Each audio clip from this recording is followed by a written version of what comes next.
Assalamu alaikum hürmetli Türkmen doğanlarım. İlki bilen Afganistan, Türkmenistan, Türkiye, İran, Irak, Suriye ve dünyada yaşayan Türkmen halkıma Allah Teala'dan can sağlık istiyorum. İkinciden hemmeniz bilişiniz yali dünyanı tehdit ediyor. Korona adlı bir keserlik dünyada yayramaktadır. Bunun önüne alışımız için doktorların ve bilim adamların diyen sözlerine amel etmemiz gerekir. Bunun ilki bile ittihat bulup bireklerimizin elimizden tutup doktorların birinci tavsiyesi uyda kalmaktır.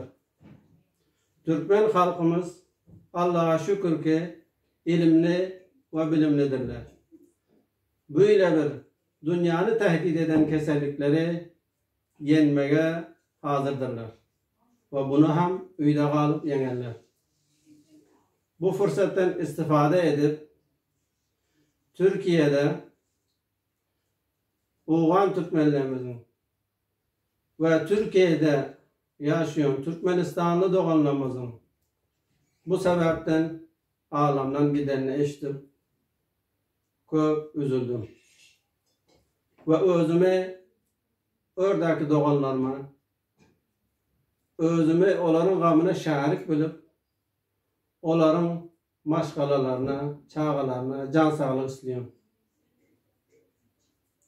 Kalıverse de bu uğurda bilimli adamlarımız ve doktorlarımızdan istiyorum ki öz bildiklerini halkı bile paylaşsınlar. İnşallah sağlıkta ve parakatçılıkta Türkmen halkımızı Allah Teala yaşamak nasip etsin. Bu keserlikten sonra hem birimize can sağlıkta görmek umid ediyorum. Sağ olun, selamet olun, yaxşı yaşayın.